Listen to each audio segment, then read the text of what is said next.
स्वागत live news देखने वाले सभी दर्शकों को मेरा नमस्कार। यह है अब तक की सबसे बड़ी खबर सीधे हमारे स्टूडियो से। પાણી વેચી મારતા હોવાની આશંકા। સ્થળ નાંદા ગામ, વાગડ વિસ્તાર। અહેવાલ વાગડ લાઈવ ન્યૂઝ। નાંદા ગામમાં છેલ્લા ઘણા સમયથી પીવાના પાણીની વિકટ સમસ્યા સર્જાઈ છે, જેને લઈને સ્થાનિક ગ્રામજનો અને ખુદ ગામના સરપંચ દ્વારા તંત્ર સામે ઉગ્ર રોષ સાથે ગંભીર રજૂઆતો કરવામાં આવી છે। સરપંચના તંત્ર પર આકરા પ્રહારો અને મોટા આક્ષેપો। ગામના સરપંચના જણાવ્યા અનુસાર પાણી પુરવઠા વિભાગ દ્વારા 48 કલાક 2 દિવસ સુધી સતત પાણી છોડવામાં આવે છે, તેમ છતાં આ પાણી ગામના મુખ્ય સંપ માઇનસ પાણીની ટાંકી સુધી પહોંચતું જ નથી। આ બાબતે સરપંચે વચેટિયાઓ અને લાઇનમેનો સામે શંકાની સોય તાકીને નીચે મુજબના ગંભીર સવાલો ઉઠાવ્યા છે। પાણીની ચોરી કે કાળાબજારી? પાણી લાઇનમાંથી અધવચ્ચે જ ક્યાંક ગેરકાયદેસર રીતે પૈસા લઈને પાણી વેચી મારવામાં આવી રહ્યું છે। ગેરકાયદેસર કનેક્શનો: મુખ્ય લાઇનમાંથી વચ્ચે જ ક્યાંક મોટા કનેક્શનો કરીને પાણી વાળી લેવામાં આવે છે, જેના કારણે છેવાડાના નાંદા ગામ સુધી પાણીનું પ્રેશર પહોંચતું જ નથી। તપાસની માંગ: આ આખી લાઇનમાં કઈ જગ્યાએ પાણી આડું અવળું થઈ રહ્યું છે તેની તટસ્થ અને કડક તપાસ થવી જોઈએ। સંપની સાફ સફાઈનો મોટો અભાવ, રોગચાળાની ભીતિ। પાણી ન પહોંચવાની સાથે સાથે જે સંપ ટાંકી આવેલો છે તેની પણ યોગ્ય જાળવણી થતી નથી। સંપની સમયસર સાફ સફાઈ બિલકુલ કરવામાં આવતી નથી, જેથી તેમાં ગંદકી સામ્રાજ્ય જમાવી રહી છે। ગ્રામજનોને દૂષિત પાણી પીવાનો વારો આવે અથવા તો રોગચાળો ફાટી નીકળે તેવી પૂરેપૂરી શક્યતા છે। ગ્રામજનો અને સરપંચની મુખ્ય માંગણીઓ: 1. પાણીની લાઇનમાં વચગાળાના વિસ્તારોમાં થતી પાણી ચોરી કે ગેરકાયદેસર કનેક્શનોની તાત્કાલિક તપાસ કરવામાં આવે। 2.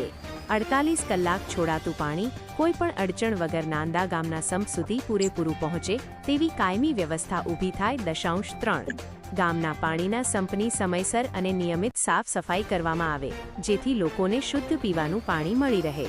નાંદા ગામના લોકો અત્યારે ટીપે ટીપે પાણી માટે તરસતા ભટકી રહ્યા છે, ત્યારે પાણી પુરવઠા વિભાગ અને ઉચ્ચ અધિકારીઓ આ બાબતે કેટલી ઝડપી તપાસ કરીને પગલાં ભરે છે તે જોવાનું રહ્યું। વાગડ લાઈવ ન્યૂઝ અખબારી અહેવાલ।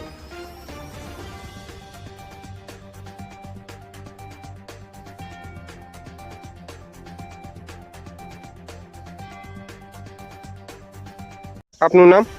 મારું નામ ચિરાગ દિનેશભાઈ પારેગી છે। હું નાંદા ગામનો વતની છું। અને આપણે આ બધાનું કેવું એવું થાય છે કે 48 કલાક પાણી આવ્યું છે ગામમાં। 48 કલાક પાણી આવ્યું તો ટાંકામાંથી પાણી ગયું ક્યાં? ટાંકાની તમે હાલત દેખો, આવી રીતે નીકળી ગયા। અંદર આવી તો ઘણાથી વધારે ધૂળથી વધારે કાંઈ નથી। બરોબર ટાંકાની સફાઈ થતી નથી। બોલવું સર।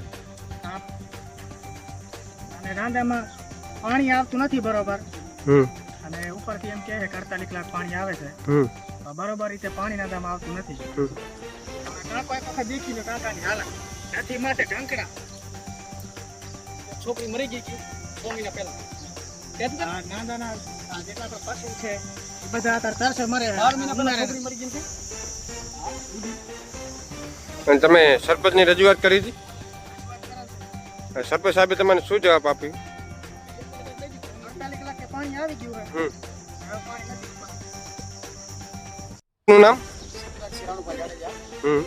સરપંચશ્રીને ફોન કર્યો હતો કે પાણી અમે 48 કલાક તમને આપ્યું છે, બરાબર?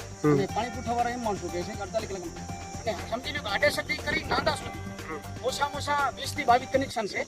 આ ભ્રષ્ટાચાર છે, બધા રૂપિયા લઈને બધા ધંધા કરે છે અને પાછા ગરીબ 500 ને 1200 રૂપિયા દઈશું ટાંકો ના કરે। આ તમે આનો હાલ આ 2 વર્ષ મને 2 વર્ષ તો નહીં પણ 12 મહિના સાફ નથી કરી જોઈ લો જો। બાકી તલાટીઓને અને બીજું એક ભ્રષ્ટાચાર કામ કર્યા છે। મામલતદાર સાહેબને રજૂઆત કરું છું કે જેટલા નાંદામાં કામ થયા 4 વર્ષમાં એને તાત્કાલિક ધોરણે ચેક કરે કે અમારે આગળ પગલાં ભરવા પડશે।